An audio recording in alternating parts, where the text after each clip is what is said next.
Thailand adalah satu-satunya negara di Asia Tenggara yang tidak pernah dijajah bangsa Barat.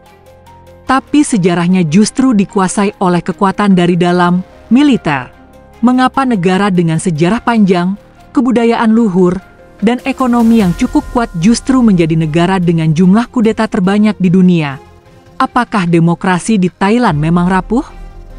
Ataukah kekuasaan militer memang dirancang sejak awal menjadi pilar utama negara? Hari ini, kita akan menelusuri sejarah berdirinya Thailand, pergulatan antara kerajaan, militer, dan rakyat serta mengapa hingga kini, sistem politik modern di negeri ini masih belum benar-benar bebas dari bayang-bayang seragam. Dalam video ini, kita akan membongkar sejarah panjang kudeta militer Thailand, dari Revolusi Siam 1932 hingga dinamika politik pasca pemilu 2023. Siapkan diri Anda, karena ini bukan sekadar kisah perebutan kekuasaan. Ini adalah pelajaran tentang bagaimana demokrasi bisa direnggut, bahkan dalam terang konstitusi.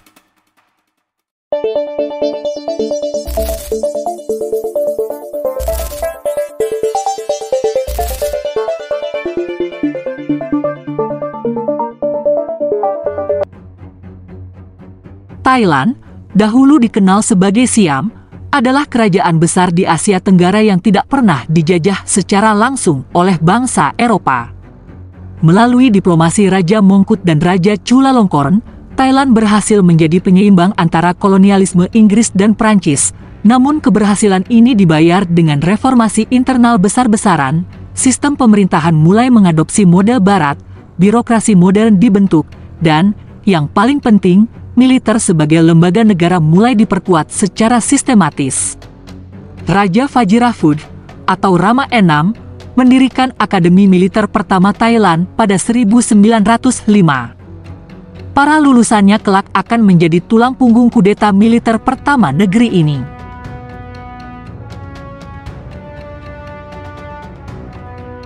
Pada 24 Juni 1932, kelompok kecil yang terdiri dari perwira militer dan birokrat muda, Hana Ratsadon atau Partai Rakyat, melancarkan kudeta terhadap Raja Prajadipok. Kudeta ini menandai berakhirnya monarki absolut dan lahirnya monarki konstitusional. Namun ini bukan revolusi rakyat. Tidak ada gerakan akar rumput. Tidak ada tekanan sipil. Ini adalah revolusi dari atas oleh kelompok elit yang mengganti satu sistem otoriter dengan yang lain. Dan sayangnya, militer menjadi aktor utama. Sejak saat itu, militer tidak pernah benar-benar keluar dari pusat kekuasaan. Kudeta demi kudeta pun mulai menjadi instrumen rutin dalam politik Thailand. Thailand telah memiliki lebih dari 20 konstitusi dalam waktu kurang dari 1 abad. Konstitusi bukan menjadi pondasi hukum tetap, tetapi instrumen kekuasaan yang bisa dibongkar pasang setiap kali terjadi perebutan kekuasaan.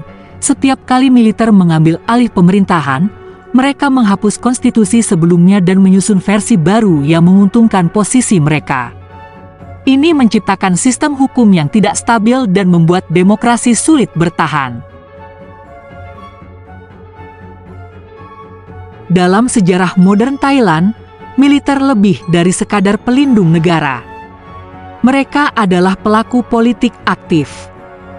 Nama-nama seperti Prayap Hahon, Saritanarat, Tanom Kitikacorn, hingga Prayut Chan Ocha, semua adalah jenderal yang menggulingkan pemerintah sipil.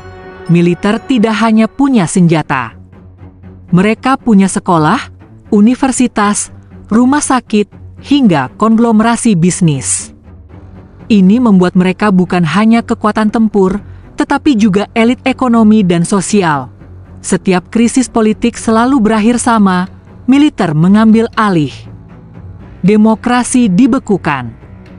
Konstitusi dibubarkan.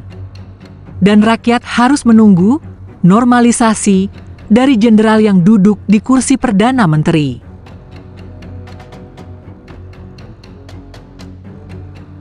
Meski tak lagi memegang kekuasaan absolut, monarki Thailand masih menjadi sumber legitimasi politik paling kuat. Khususnya di era Raja Bhumipon Adulyadej, militer selalu mendapat restu dalam setiap kudeta. banyak pemimpin kudeta langsung datang ke istana untuk menerima penobatan simbolis. Bagi rakyat Thailand yang memuliakan monarki, ini memberi kesan bahwa kudeta adalah tindakan disetujui oleh raja. Relasi antara militer dan istana menciptakan apa yang disebut akademisi sebagai network monarki, sistem kekuasaan tak resmi yang lebih kuat dari demokrasi prosedural. Rakyat Thailand tidak diam. Gerakan mahasiswa 1973 menumbangkan rezim Thanong. Black May 1992 memaksa militer mundur. Tapi setiap perjuangan demokrasi selalu dihadang oleh kekuatan struktur yang tidak berubah. Perang antar elit dan rakyat sipil terus bergulir.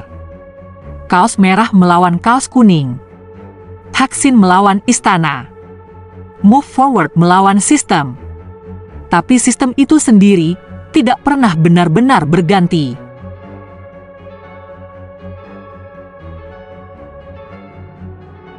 Kudeta 2014 oleh Jenderal Prayut Chan-o-cha menandai transformasi dari militer tradisional menjadi otoritarianisme elektoral.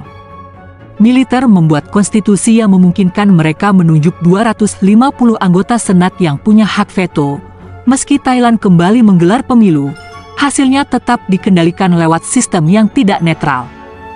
Pemerintah sipil boleh ada, tapi harus seizin militer. Partai Move Forward memenangi pemilu 2023 dengan suara terbanyak. Tapi sistem buatan junta militer menolak mereka. Senat tidak memberi suara. Aliansi konservatif kembali membentuk pemerintahan. Pesannya jelas, demokrasi hanya bisa berjalan sejauh yang diperbolehkan oleh militer dan istana. Thailand bukan negara gagal. Tapi Thailand belum selesai membangun negaranya selama militer masih menjadi pemain politik dan bukan pelindung netral, selama konstitusi bisa diubah semaunya dan selama raja masih menjadi penentu arah politik dari balik layar, maka demokrasi sejati belum akan tiba. Pertanyaannya bukan lagi, kapan kudeta berikutnya? Tapi, apakah Thailand mampu melepaskan dirinya dari sejarah kudeta? Terima kasih telah menonton. Jika Anda suka konten seperti ini, tentang kekuasaan, demokrasi, dan sejarah Asia Tenggara, jangan lupa klik like, subscribe, dan bagikan video ini. Sampai jumpa di episode berikutnya.